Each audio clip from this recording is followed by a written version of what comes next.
Hello everyone, thank you for tuning in. Again, I am Kaylee Batesman, the content director at SheCanCode, and today we are discussing making the leap from the public sector to the private sector. I've got the wonderful Maria Thorpe, Head of Data Science at 26 with me today, and she's going to share her journey of transitioning from the public to the private sector in the dynamic realm of technology. Welcome, Maria. Hi, thank you very much for having me. Thank you so much for joining us. We'd love to kick off with a bit of background about you, if that's okay, how you got into tech and your journey so far. Yes, of course. So I came in from quite an academic background. I had always loved maths and anything to do with problem solving at school. Went through to study mathematics at university, loved it. Didn't really know what I wanted to do after that. It wasn't really clear what career path I should go down. I knew I didn't want to be a teacher, which a lot of friends were going into. And then I got offered the opportunity to stay on for a PhD. So I took that up, leapt at that opportunity for another 4 years at university. That sounded lovely. Thoroughly enjoyed that, but realised that I wanted to do something that was a little bit faster moving. Because as much as I love academic mathematics, discoveries do tend to happen on like a 50-year time scale rather than a 5-month time scale. And I really wanted something where I could see the outcome of it a lot faster. I was lucky enough during that PhD to do a secondment with the Houses of Parliament in their research division. And that was really fascinating. You got to see all the questions that MPs were asking, all the topics of the day that were coming up, things that constituents were asking their MPs that they then needed a bit more support on. And I was in the science area of the library, compiling research for them, learning about new topics. I really enjoyed that. So after I completed my PhD, I applied to the Civil Service Fast Stream on their operational research scheme. Operational research I hadn't heard of before applying to that scheme, but it's everything to do with how models work, how organisations work, absolutely anything on that kind of applied mathematics, statistics side. And I was lucky enough to get onto that, spent a couple of years on their Fast Stream programme before moving into kind of the normal civil service analyst kind of pathway. I moved across a couple of departments, started off in Department of Work and Pensions, moved across to Department for Education a bit later.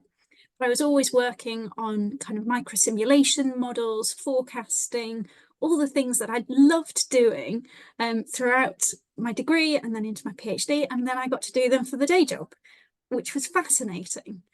But I'd probably been 6-ish years in the civil service.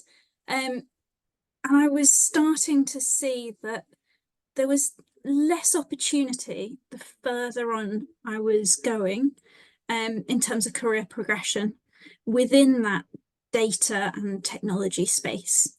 There's always fewer roles towards the top of an organisation, but it felt like a lot of them were full of economists or they were full of kind of people from a less data background. So I started having a little bit of a look around in the private sector. I'd heard private sector salaries were better than the civil service. Turns out they really are. So eventually decided that it was time to have a look outside and made the lovely leap across to data in marketing. And I've been working at 26 now for the last couple of years. Incredible journey. Can I ask you a little bit about how your journey started, actually? Because you sound like you have quite a strong background in STEM subjects. What was that like? Who encouraged you in that area? Was it somebody at school? How did you fall in love with maths, I suppose, is the question there.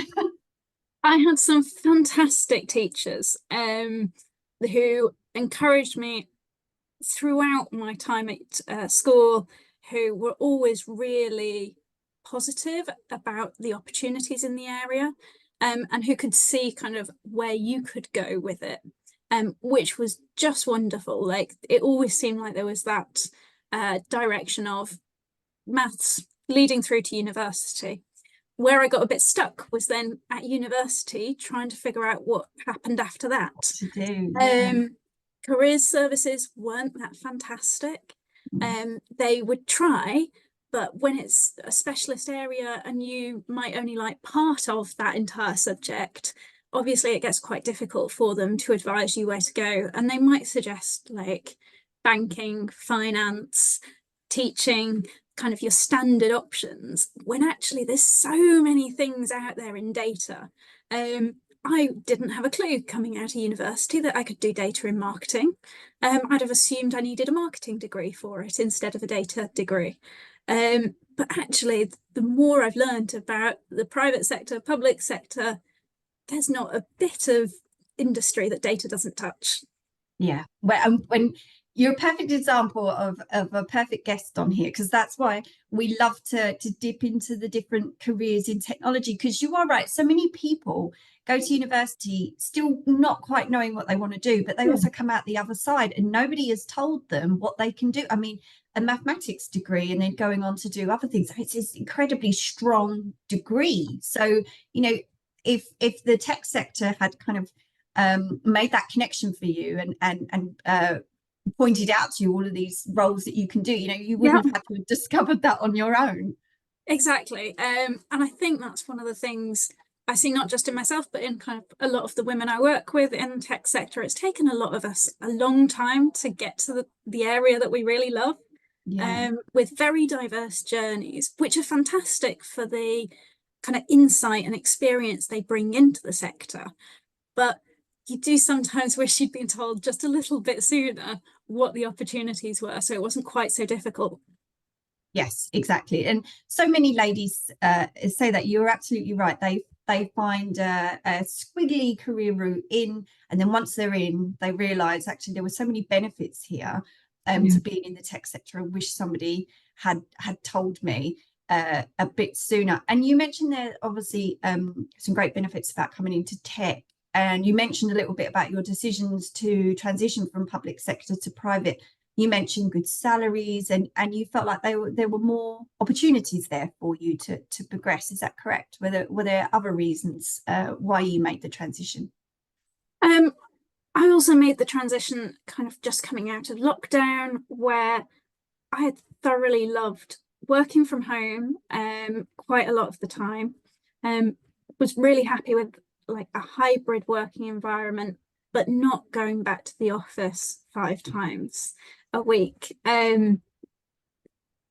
That wasn't really an option in the bit of the civil service I was in at the time. There was a push to be back in the office 3 or 4 times a week, if not as much as you could be. And I really wanted to go somewhere which felt a bit more flexible, that felt like it valued you as a bit more of a human being, with all the other things that you're trying to keep on your plate at the same time, especially as a woman kind of trying to balance home and work. Sometimes it feels like going back to 5 days in the office, 9 till 5. I don't know how we ever managed it. I know we I constantly think that you are right. I don't know how companies that are asking people to go back and do that now haven't quite realized yet you're not going to retain good talent. And because like yourself, you know, you just thought, well, I'll go somewhere else, I'll try something different. Thankfully for the company that you ended up at. Exactly. And companies who are offering a really good work-life balance, who've managed to hit that kind of sweet spot of being in the office enough so that you can mentor teams, so that juniors can develop, but still while respecting individuals' ability to manage their own workloads and to know what times they are available for calls or not. I think are really benefiting from that kind of move of talent across to those companies. Yes, definitely. I couldn't agree more. And in terms of, I mean, they're all great benefits. Have you faced any challenges during your transition as well? And how did you overcome them? I'd say the main challenge was actually applying for jobs in the private sector. The civil service doesn't often use like a CV style application form. So having been there straight out of university, I got really used to doing the civil service type job applications where you're writing success profiles and behaviours, and you're applying for jobs in a very specific way. To then move across to looking at private sector applications where they want just a CV and maybe a personal statement, it felt really scary, where you're suddenly looking through a list of job requirements that are really different to how it's laid out in your current role. And you assume, like, I've got enough confidence to think that I can probably do that role, even if I can't quite hit all of the things that it's listed. But it was really hard getting used to actually writing applications in a different format, understanding the sorts of things that people wanted as experience in the private sector, and how to speak the right language to land the interviews. For example, in the public sector, I might have been writing policy briefs or writing equalities assessments, and it was turning all of that into the sort of language that was more around pitching and sales and explaining to clients and trying to show that actually, if you can do one of them, you can do the other one as well.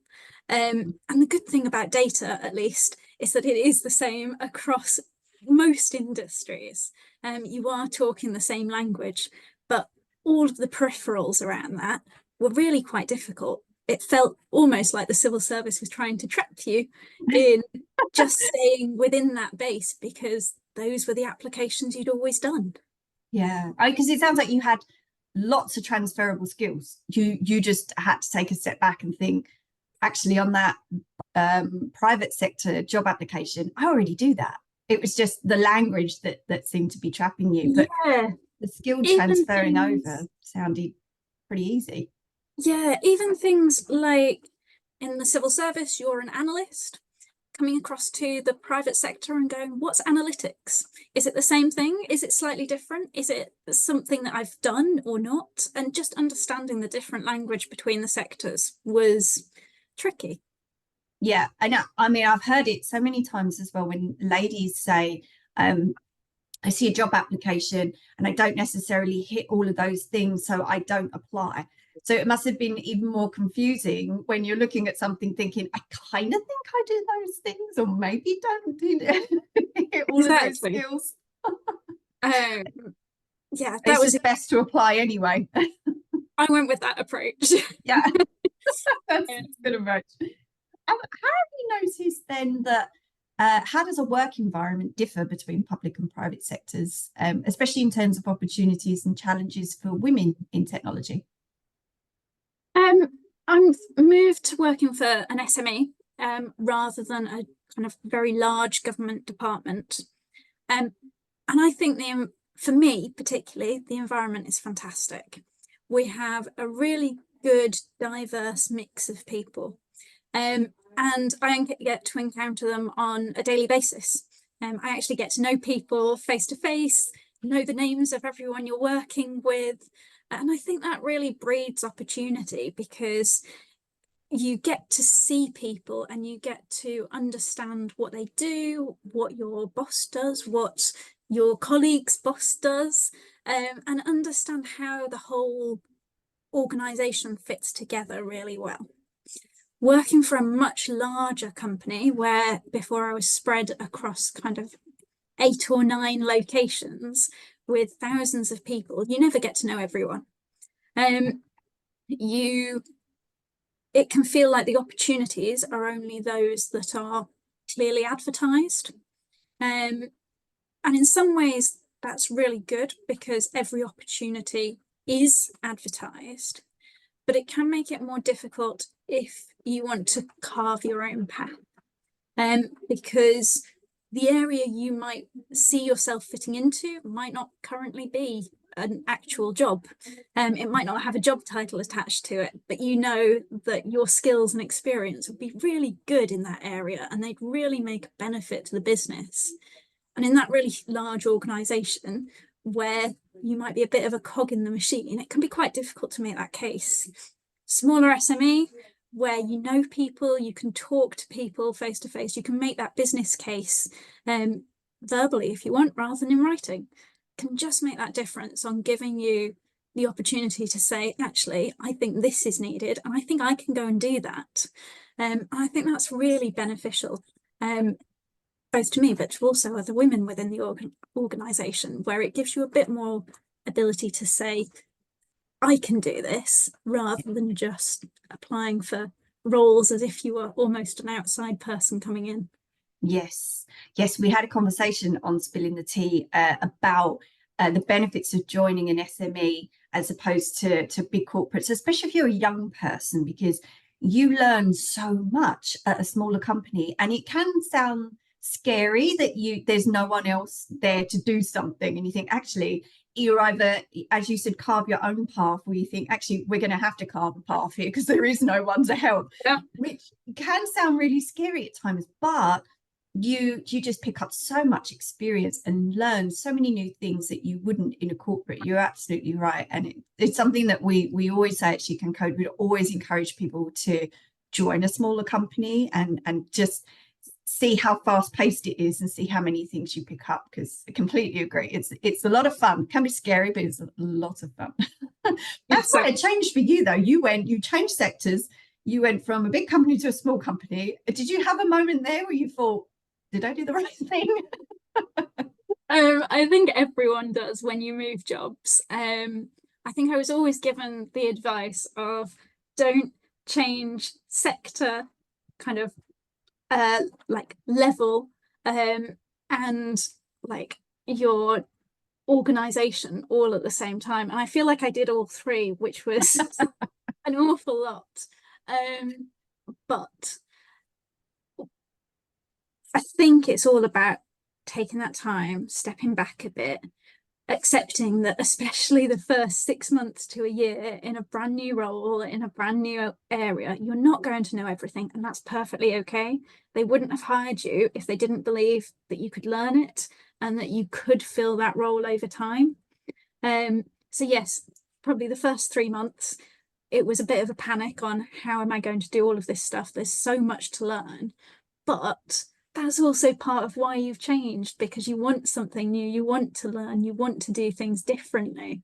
And over those 2 years here, it's been fabulous, bringing together kind of the best of what I'd learned in the civil service with the new marketing areas, learning from the team here and understanding how we can do things better by all working together and bringing our collective experience. Yes, and having gone to a company that encourages that as well, so important. I mean, that journey could have been, if you landed in a company and you thought, actually this really isn't for me, trying to figure out, is it because I moved industries, company size, or is it the company itself? Yeah. At least you could figure that out where you went. On that, you've mentioned a couple of times about working in a diverse team, and that you get to know everybody, and the benefits of having a diverse team. I wanted to talk to you a little bit about why you believe it's crucial to have more women in the tech industry, and how does diversity contribute to innovation and success, do you think? I think it's crucial because it creates innovation and success for a business.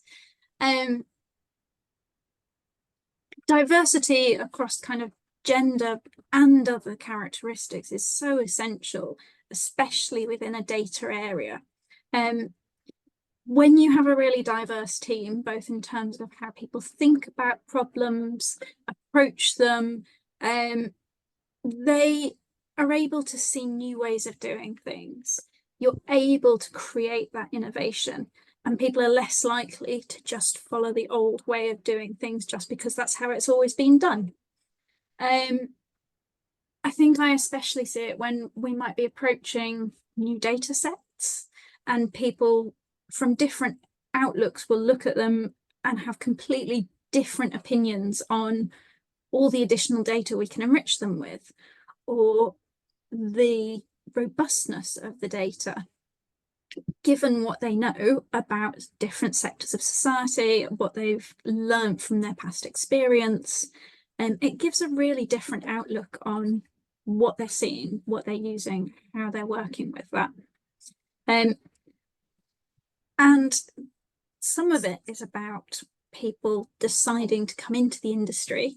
Like, it can seem really scary coming into kind of a tech industry. There's often only a few women in a meeting. Like, it's getting better and better, but it's very rare that you are in a tech business and it's female dominated. But on the other hand, that means there's so much more opportunity in the area. Like, it's crying out for people to come and work here from lots of different backgrounds in order to make it better and better. But businesses have their part to play in that as well, by making it a really welcoming environment. And that might be from providing really great maternity packages, parental packages. And that's part of one of the first things I asked about when I came to 26 was, what is your maternity package like? What's your parental package like? Not just for me, but for all of the rest of the team I'd be working with, to know that they would be supporting them, that your team would be able to come back, feel welcomed, feel supported. And 26 has fantastic benefits packages around supporting their diverse workforce that I'm really proud to be part of. Yeah, it's always nice to hear that, because I spoke to a lady on here. She told me that she's very nervous about going on maternity leave, and she was nervous about telling her boss, which is, it seems strange in this day and age, that she was nervous about having to say, I'm pregnant and I'm going to need to take some time off. And she said, I was so surprised when they were fine with it. Not only fine with it, I was promoted. And by the time she came back, she was promoted, and she said everything was fine, but there's still that feeling around, is my employer going to be okay with that? And do they want to retain good staff and provide them with good packages like that, which is quite worrying. There's also still that feeling around, you mentioned the feeling of coming into the tech industry, and I completely agree with that. It's quite daunting as an industry. People that don't work in tech, they think they have to be very techie. They have to have a computer science degree, be techie, your day is coding. And that is why we try to talk about all the different jobs that you can do, and that you don't have to be a coder, and you don't have to come from a computer science background, because you are right. It is almost like the tech industry has a very bad PR problem, and you have to be very techie. And I take it on your team that a lot of your colleagues are just from all different backgrounds, and you don't look at any of them as if, they're that nerdy techie geek, that you're all working together in a team and you're all that stereotype. Oh, we're definitely not. I will happily code all day, but I think it's actually the communication skills and the relationship building skills that are what's common across my team at the moment. Everyone is numerate and is able to problem solve, but in very different ways. Some might be more coders, others are problem structuring, others are more about actually communicating with a client and bringing in the strategy. And all of it is essential together to create an end-to-end data strategy and data deliverables for a client. You have to understand what they need in order to be able to deliver for them. And you can't do that unless you can communicate effectively about data and technology. So I'd say, like, for most of us here, coding is probably a tiny part of what we do. An awful lot more of it is all around data literacy, data communication, data strategy, and analysis, which is not necessarily just coding. Yes, and all those wonderful soft skills as well that you would have learned from the public sector and previous jobs that you've just transferred into technology, that is just as important as technical skills. On that, do you have any advice for other women that are considering a career in the tech industry, whether that's public or private? Oh, good question. Sorry, can you also hear anything? I can hear a lady. Darn it. Give me 2 moments. That's okay. Meeting has just started next door and I think it's quite loud. Hang on. Let's see if our slightly more soundproof booth works.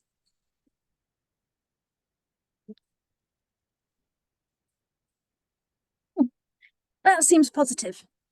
Yes, that's better. Yes. I'm going to picture this question again. So yes, please. You're not doing it cold. What advice do you have for women considering a career in the tech industry, whether in the public or the private sector? I think the best advice I could give is, yikes, I don't know. Let me think. Is there something that you wish someone had told you, perhaps when you were younger, that kind of dawned on you years later? Yes, actually, there is. So the best advice I can give is not to undervalue their skills. It can be really tempting if you're coming into the tech industry from a different sector to look at entry-level jobs, even though you might have been in your industry 3, 5, 10 years, and you're thinking about a change. All those soft skills are so important. Yes, upskilling to do a role in the tech industry is important, especially if you're moving into something that's quite different. But it doesn't necessarily mean that you have to start all over again. You should be looking at yourself as a rounded individual moving across who's got this breadth of experience that the tech industry is crying out for. And now you've got these extra tech skills, and now you're looking to build these extra tech skills. And the industry will look for that. It's really hard when you're applying for jobs and you're looking through the list of what the criteria are, but it's definitely worth putting those applications in, working with recruitment consultants who know their companies they're working for, who know what sort of role you're moving into, and can really support you in getting that first role back into the tech industry. Yes, so many of our listeners are career transitioners, and we get asked that a lot on our live events about transitioning for the first time. And your advice is spot on, just to not undervalue your skills and your soft skills when you do come in for the first time, because so many ladies, they come in and then they think, actually, I'm starting as a junior again. I'm actually very experienced, but I'm starting in a junior position. And it's almost to you know, as you said, you figured out yourself how to transfer those skills, even with a different language from public to private sector. And just thinking, you know what, I can do that, and finding a good company that will give you the chance or help you to progress to your next step as well. But I completely agree. There are so many great tech companies that are just crying out for ladies that have most that they require and will help you get to the next part. So it's great advice for our ladies. Are there key lessons from your own journey that you wish someone had shared with you earlier in your career? I don't think I really believed that it's kind of the phrase that it's not what you know, it's who you know. And it's only as I've moved through my career that I've realised the importance of networking. It is so essential to build up that network, especially of other women in the industry, where you can find out what they're doing, how they've got to their career areas, what their wiggly journey was through to tech. And everyone is willing to share their experience, what they've struggled with, what they've found beneficial. And it's so important when you're then looking for those next jobs to have that set of industry contacts. So I think that's probably the key bit that I feel I might have learned a bit later than everyone else, but I got there in the end. Yes, yeah, but just finding that community, you're absolutely right, sharing those stories. Some of those stories are not always great stories, and that's great to share as well, Yeah. because so many times you see an Instagram post of somebody's launched a business and this was, you know, me 3 years ago, and look how great my company, you know, took off. Probably wasn't as smooth as that. We want to hear all of the ups and downs throughout as well. And you're right, those just those squiggly career paths that it's sometimes things don't work out, or you try something else, or you know, it's okay to move companies and learn something new. And the more that you hear that ladies are giving things a go, and finding different routes in, is just so encouraging for other ladies. So um, I completely agree with you. Finding a great community that can really help you with that is key. Obviously, we advocate for SheCanCode's community, but there are lots of other wonderful communities that we partner with as well at SheCanCode. So yeah, it's definitely finding your tribe, as we say. Maria, we're already out of time. Thank you so much for taking the time out to chat with me today. It's been an absolute pleasure hearing about your journey. Thank you very much. It's been lovely being on here. And I'm looking forward to listening to all of the other women you have on coming up. Thank you. I'm sure our listeners would definitely find your journey inspiring. So thank you. Thank you for joining. And to everybody listening, thank you so much for joining us as always. And we hope to see you again next time.